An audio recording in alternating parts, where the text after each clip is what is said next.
Assalamualaikum and hello everyone.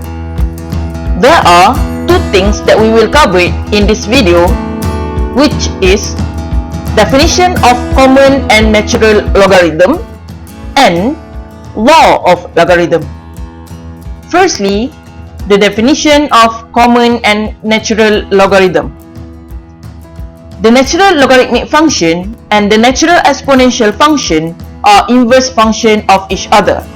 So, we want to know what is the difference between common logarithm and natural logarithm. Okay, for common logarithm, actually benda yang kita selalu nampak untuk log. Okay, log base 10. Okay, so log base 10 actually dia sama juga dengan log x. Log x base 10 equal to log x. Bila dia tak tulis base, actually base dia adalah base 10. Jadi lepas ni bila nampak ada log x tak ada tulis base, sebenarnya dia adalah log base 10 for every x greater than 0.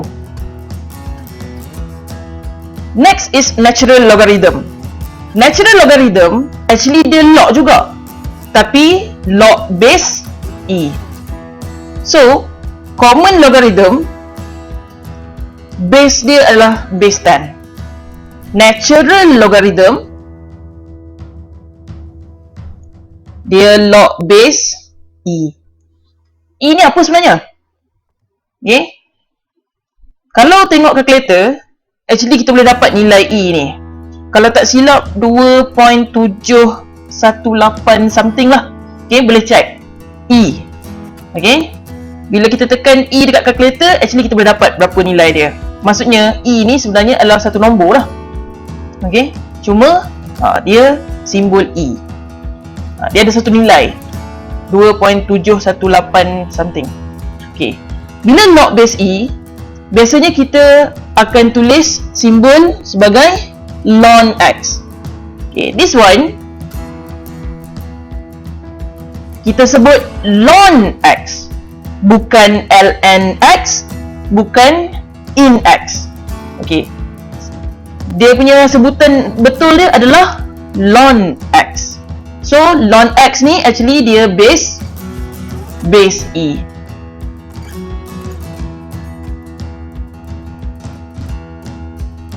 So in conclusion, the difference between common logarithm and natural logarithm, even though both is logarithm, okay, actually just on their base.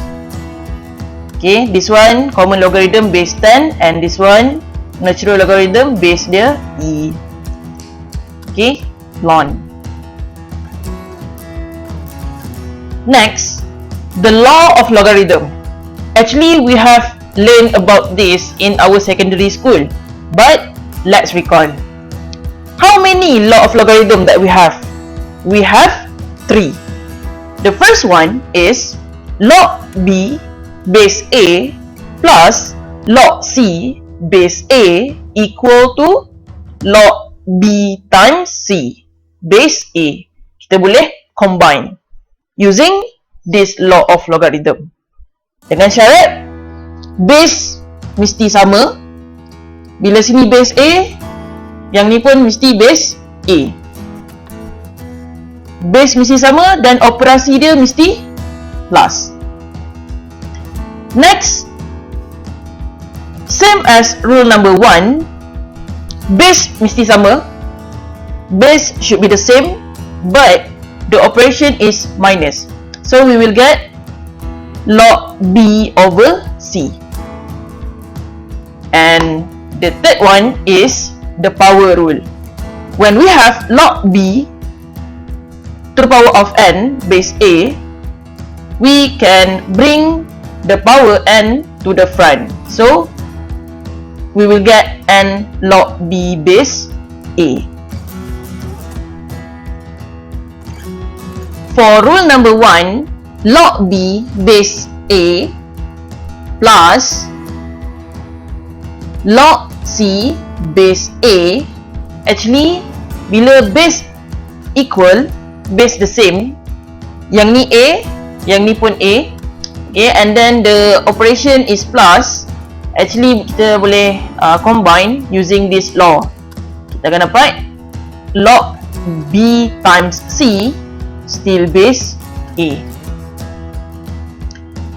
For example, untuk log, let's say we have log 3 base 2 plus log 4 base 2. We can combine. Remember, base must be the same. Base 2 and base 2. So we will get base 2 in bracket 3 times 4. That's why we will get log base 2 12. And for example for ln, we have, let's say, ln 3 plus ln 4. Okay, even though we know ln is log base E, usually we don't write log base E. Kita just write ln. Okay, so ln plus ln, that means our base is the same. So we will get ln and then 3 and 4. Our operation is plus. So that's why we can combine 3 times 4. So the final answer is ln 12. For rule number 2, lebih kurang dia macam rule number 1. Base mesti sama. Base A, but the operation is minus. Okay, when we have log B base A minus log C base A, we can combine and become log B over C base A. Okay, to use this rule, this law, base must be the same and operation minus, tolak. Okay, bila kita combine, dia akan jadi bahagi. Plus, multiply, minus, bahagi, divide. Okay, so for example, untuk log, let's say we have log 3 base 2 minus log 4 base 2. Okay, so log, since we have base 2 and base 2 and the operation is minus, we can combine 3 divided by 4. Base should be the same too. For ln, let's say we have ln 3 minus ln 4. Ln base the same, base E, so we can combine so we can combine ln 3 over 4. For rule number 3, when we have log B base A to the power of n, actually power n ni kita boleh bawa ke depan. That's why it will become n log B base A. For example, if we have log 3 base 2 to the power of 5, we can bring power 5 to the front. That's why we will get 5 log 3 base 2. And for ln, let's say we have ln 3 base 5. Okay, same power we can bring to the front, so we will get 5 ln 3.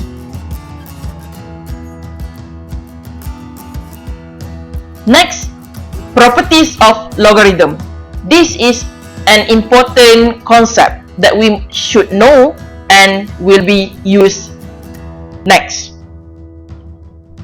For the first one, log 1 base A equal to 0, and for ln 1 equal to 0. As I told you before, ln is log base E. So, log any base, tak kisah log ni base apa sekalipun, bila log 1 should be 0, dia punya answer. So, log 1 equal to 0. The next one is log A base A. Nilai dia sama. Log A, base dia pun A. Okay, so dia equal to 1. Sama juga macam ln E. Ln E, actually it is log E base E. So, bila log E base E, huruf dia sama, nombor dia sama, we will get 1. Next, log A base A to the power of X equal to X. Why this one equal to X? Tadi kita dah belajar law of logarithm, right? Bila log ada power macam ni, power kita boleh bawa ke depan. So, kita akan dapat X log A base A. Log A base A kan 1. That's why X times 1, X. Macam tu juga bila kita ada ln E to the power of X. E to the power of X. So, power X tu bawa ke depan. So, X times ln E equal to 1. So, X times 1, X. Right. Rule number 4. Kita jarang ingat. Tapi rule ni sangat membantu bila kita nak jawab chapter-chapter ke depan. When we have A to the power of log X base A, it is actually equal to X. Ni dalam bentuk index kan? So, A ni kita panggil dia sebagai base. Power kita adalah log. Log ni dia ada base juga, base A. So, bila base index dengan base log dekat power ni sama, kita boleh anggap dia nilai ni je. So, kita akan dapat sama dengan X. For example, we have 3 log X plus 5 base log ni pun 3. So actually dia equal to X plus 5 je tinggal. Sebab apa? Sebab base index dengan base log ni sama. So kita terus straight away boleh anggap dia adalah X plus 5 sahaja.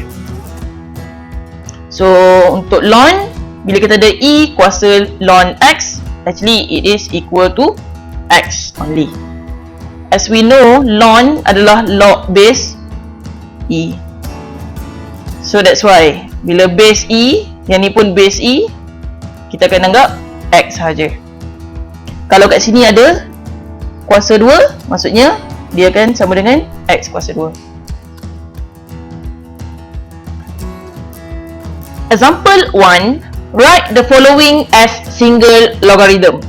A. We have log 8 minus log 6 plus log 9. So we have 3 terms. The first term, second term and the third term. Jadi, bila ada 3 term, we want to write as single logarithm. Kita nak jadikan dia satu log sahaja. So that means kita boleh combine. Macam mana cara nak combine? Kita boleh guna law of logarithm. Why kita boleh guna law of logarithm? Because bila kita check base dia, walaupun kita tak nampak base dia base berapa, tadi saya dah cakap dah, bila tak ada tulis base, maksudnya base berapa? Base 10. So bila base 10, semua ni base 10. And then dia punya operation minus and plus. That means kita boleh guna law of logarithm. Okay, so how to use law of logarithm? Firstly, we consider log 8 minus log 6. So bila base sama, minus, kita boleh combine jadi log 8 over 6. And then yang belakang tu plus log 9. Okay, now we have log plus log. Base the same. So we can combine log 8 over 6, simplify, 4 over 3. Bila plus, dia akan jadi darab 9. Okay, so simplify, log 4 over 3 times 9. 4 times 9, 36, divide by 3, 12. So our final answer is log 12. Now we already have single logarithm. Next, example 1b, we have 2 ln x plus 7 minus ln x. Here we have two term. The first term minus the second term. Jadi bila kita ada dua term, dua ln, kita nak gabungkan dia supaya jadi single logarithm only. Jadi, since the operation is minus, we can combine using law of logarithm. But before that, okay, here we have 2. Bila ada 2 kat sini, jangan combine lagi. First kita kena buat apa?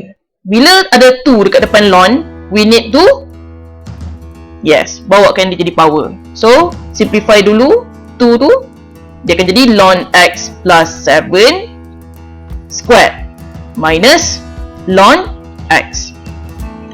Pastikan before we combine, dekat depan ni,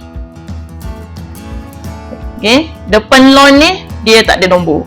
So that's why 2 ni kita bawa dulu jadi power, baru kita gabung guna law of logarithm.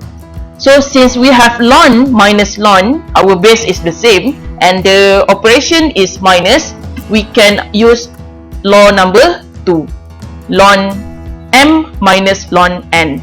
So bila kita combine, dia akan jadi ln x plus 7 squared over x.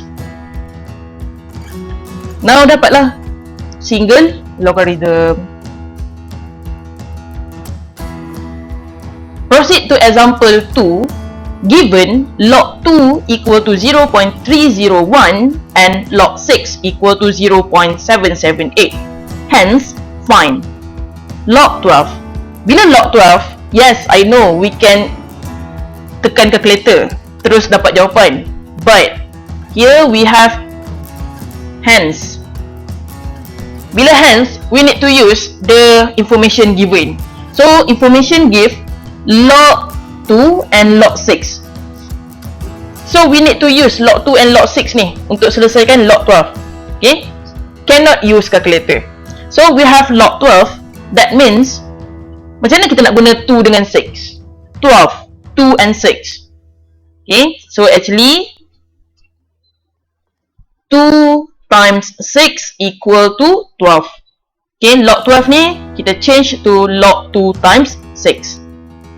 So, when we have log 2 times 6, log A times B, log M times N. Jadi, log 2 plus log 6. And then, already given log 2 and log 6 value, so substitute je. 0.301 plus 0.778. So, tekan calculator, we will get 1.079. So, this is our final answer, log 12.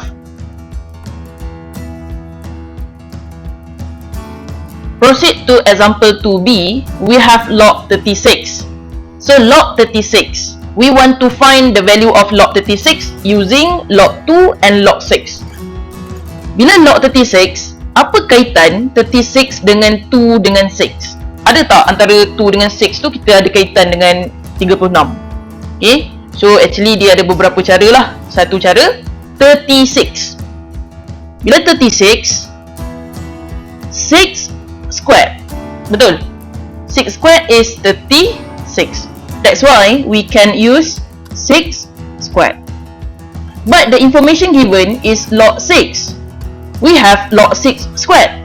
Macam mana kita nak gantikan log 6 tu dalam log 6 squared ni? Okay, since we have power 2, we can, yes, kita boleh bawa ke depan dulu. So, 2 times log 6. Betul? Okay, so since we have 2 log 6, that's why we can substitute 2 times log 6 is 0.778. Use your calculator, we will get 1.556. So this is our final answer. Log 36 actually equal to 1.556 using the information given.